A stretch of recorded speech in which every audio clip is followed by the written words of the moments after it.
Alright, so uploaded a video yesterday of the new 170R, just a brief shooting video.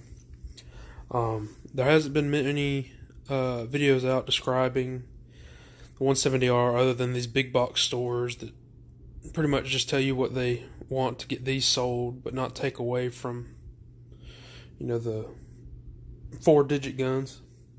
But I'm going to give you my, I guess you could say, sort of biased, I don't really know, but I'm going to give you my opinion. So, I have a 170R, but I also have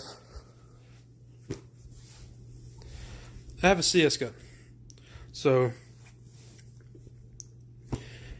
I have a CS1 as well as a 170R. Now, Planet Eclipse, I think, has made an amazing but horrible mistake with this 170R. Because the best way I can describe a 170R is a budget CS2. Now, the only differences, well, y'all know, it's a toolless eye removal. It's just got a 9-volt instead of 2 AA's. Comes with their shitty, I guess what they call Shaft 5. I don't know what it is. I use a one-piece carbon Freak XL on all my stuff. And it comes with the bigger pops on-off, which I actually like better than the milled down pops that's on the CS2. Now, the only difference between this and a CS2 will go to the bolt engine. So here's the Gamma core that everybody knows and loves. Same from the gtek on really up to the CS2. Only difference is the CS2, obviously different color, but the CS2 has a soft bolt tip. Now, from what I was told from my local field owner, and sells a lot of these Planet Eclipse guns, people here lately have been buying, I'll take it back out, buying the soft bolt tips that are on the CS2, or I guess the bolt itself, just the soft face bolt, and been putting them in their 160s, their stealths. I don't know if anybody has put it in their 170Rs, but I know if anybody has got a 160 and they're buying one of these, they're probably going to put that soft face bolt in it, and it's going to shoot like a CS2.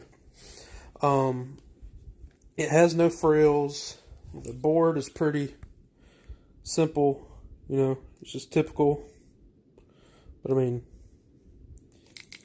it shoots everything you want it to, nothing more, nothing less. It doesn't have that fancy CS2 trigger that I can't stand. I like this trigger. This trigger feels no different. Feels honestly better than my CS1 or any of the CS 1.5 triggers. But yeah, this is it's an $800 CS2. I don't know how else to say it. Planet Eclipse is, if they keep this gun out any longer than I think they are, I'll be very surprised, because this gun is completely cutting the feet out from under their CS2. Or it's going to, if they keep releasing it, because there's no point in buying a CS2 when you can get a CS2 for $800. Because at the end of the day, look, I mean, I've got CS2 grips on my CS1.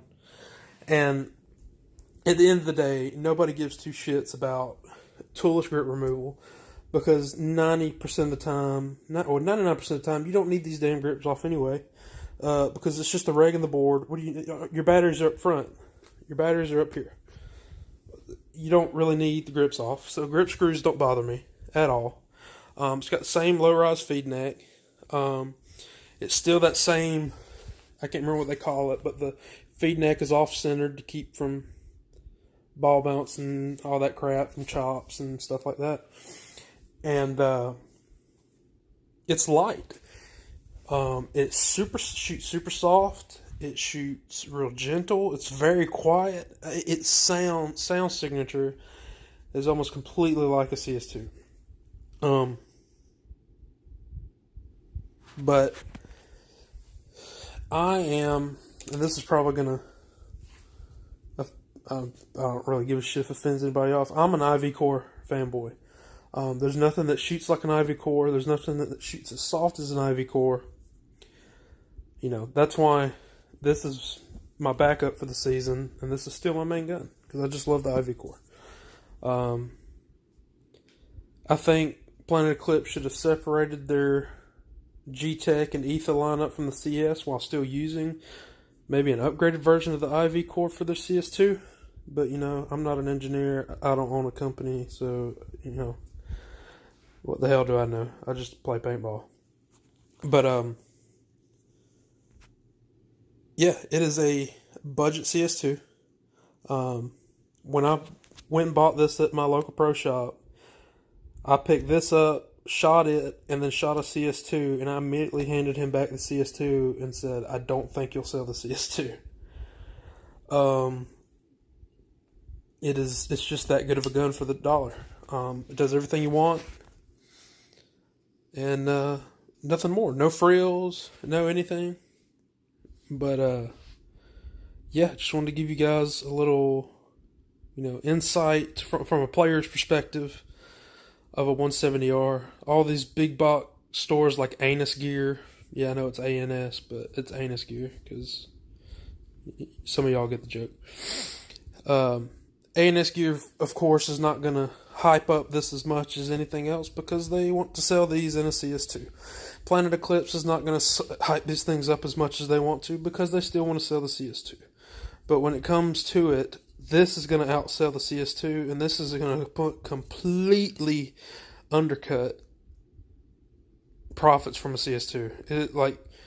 This gun is going to leave CS2s on the shelf, untouched, covered in dust. So, if you want one, I recommend you get one as fast as you can, because I have a feeling they will be a limited run, and they ain't going to be out very long. So, yep, pretty much all I wanted to say. But get your hands on one, sling a pot or two through it, and you'll be just as sold on it as I am. Y'all have a good one.